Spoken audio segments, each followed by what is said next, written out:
Hi, I'm Mike Brewer, and I and all the other people in this room are trying to bring classical realism back to the 21st century. We've had too much modern art. Now the 21st century, we're going back to tradition and the old way of painting. Persephone ran to the gates of the unknown. Hi, I'm Mark Mills, artist over here at the Norfolk Drawing Group. This is where we make real art as opposed to planned art. Yeah, this is an amazing group of artists in this place. Ron Jones. I am the pastor of the Church Symphonic. We believe that having great art is part of what makes a city into a great place to live. Music is such an expression of who we are. There's nothing better than having a person, smiling and dancing and clapping when you're up there performing. We believe that art is also a reflection of the image of God in each individual. It's about making people happy and making people smile. When you see people engaging with you and really, feeling that energy, there's nothing better, nothing better.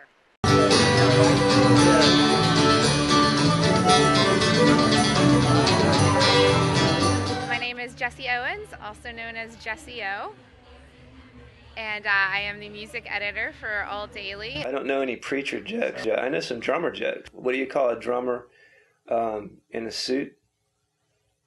The defendant? It's an organization called Tidewater Arts Outreach. And this is the after party for the TAO Sea-Level Music Festival's Emerging Artist Showcase. What they do is they bring music to people who really can't get out to experience it for themselves. So we have musicians that go out to hospitals and nursing homes and shelters. It's a great way for us to give them a pick-me-up and to give them a reason to smile. If you're in a concert situation, it's almost like a communion. You're all there together, you know the lyrics or you know the drum beats, and you're feeling it together as one, and that's a really positive community building emotion to experience. One thing that we've been trying to do here at Kerouac is change people's conceptions of what this area is about. And the other thing I'm pretty committed to is a revitalization of Park Place, which is the neighborhood north of Ghent. Once I say that we're located on 35th Street, you see somewhat of a change in their face. And then I'd have to say, well, first of all, it's not bad. Then there are questions, can I ride my bike there? Am I going to get mugged? No, you're not going to get mugged. I teach and I practice my arts, those being photography, drawing, painting, dance, and theater. The one thing that my father instilled in me was that ghetto is a state of mind. And I even wrote it up on our little writing wall up there. Ghetto is not a place where you live. Ghetto is something that's instilled in your head. If you act like you're from the ghetto, then yeah, you're from the ghetto. Renewal is our annual art show that we put on every year. We try to get the opening as close to Good Friday as we can. We really are trying to renew this area. I've noticed ever since we've opened up our doors that there are a lot of other buildings here now getting for sale signs up. Renewal is an important theme for us because we believe ultimately that the gospel renews all things. Slowly but surely, within the next year and a half, you're going to see a lot of progress done here on 35th Street. I truly do believe that. We are supposed to be renewing things that are broken, things that are aging. I do all kinds of stuff. I work at Nauticus. I'm an educator at Nauticus. I do the naval-related shows. I'm Captain Chantry, and I'm Lieutenant Hawkins. Luckily, Nauticus has never been actually attacked during one of the programs, but I'm not going to rule out that possibility. If they do, I'm not holding back. I'm trained. I'm trained to do my job, and that's to kill. And I'm going to do what I have to do.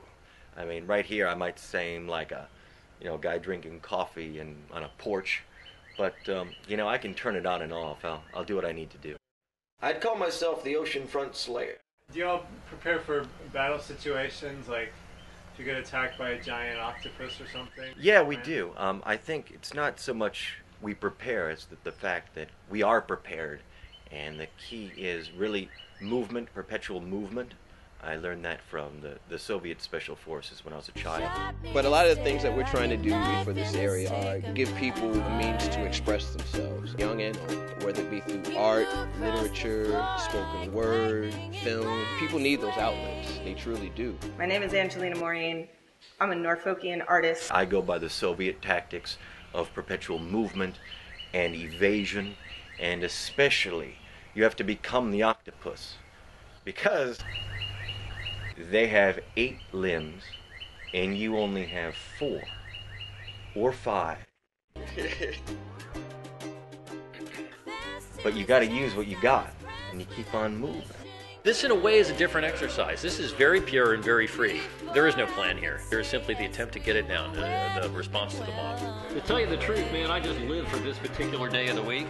I just finished making a camera about 6 months ago that is a large format box camera. These shots are some examples of some of the pieces that were shot with it. If it weren't for some of the performances I've seen of, the great ones like Andy Dick and Yul Brynner, there's no way I could ever defeat the octopus. The community wants to be so much more connected than it is. The word community isn't really what's hitting home.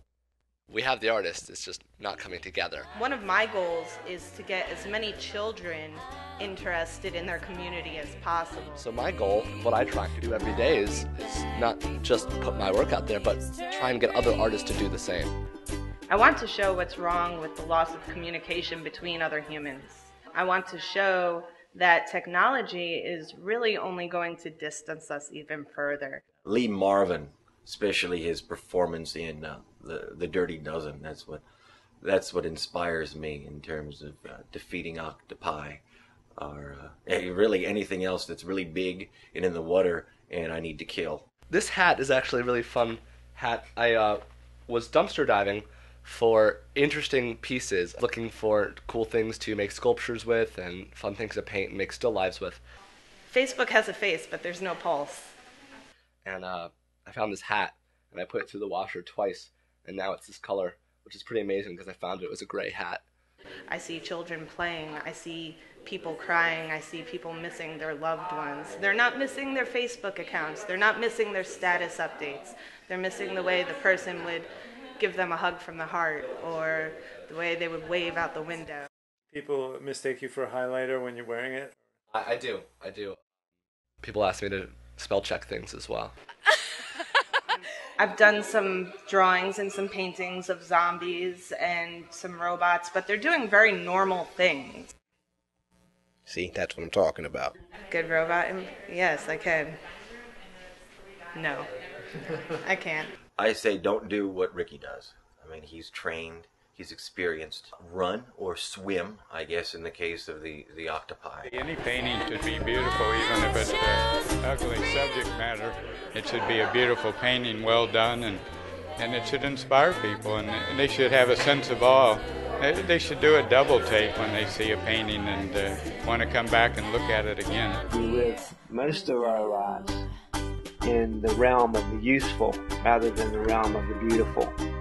But we do have an appreciation for beautiful things, and they interrupt just biology.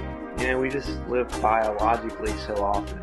But art isn't biological. It's spiritual, and it's emotional, and it is outside of the realm of things that are just merely useful. Words of wisdom I'm going to pull from the Rocky Horror Picture Show and just say, don't dream it, be it. I'm the octopus slayer, and I'm part of what keeps the ocean front safe. What would happen if you ceased to do what you do? It would be a lot more spray paint and a lot less acrylic. And so that's how I see it. You know what? Support the arts. Keep music in our schools. If an octopus or octopi should ever choose to attack Ocean View, it'll be the last thing they ever do. You walk in this door not knowing anybody, but by the time you walk out, you know at least 5 people. That's what we wanted, all along from the beginning. There's humanity in everything that we do. There's humanity in our community. We wanted complete strangers to be able to walk into a place and all of a sudden walk out adding one more person to your life, because I mean that one person can add all that, it can make that much of a difference in your life. We might not know it, but it does. It really is miraculous how many people, you know, come here. It's about getting drawn into something and getting, I suppose, therefore transported into a different world just by what's going on, just by what's unfolding before you. There's so much to inspire us. There's so much to cause us to dig into who we are and why we're here and where we're going, and you know, all the big questions, which are the things that I'm dealing with all the time. I think everybody should be an artist. I think anybody can be an artist. They have to practice and work at it and don't give up. And let's make this community something worth talking about.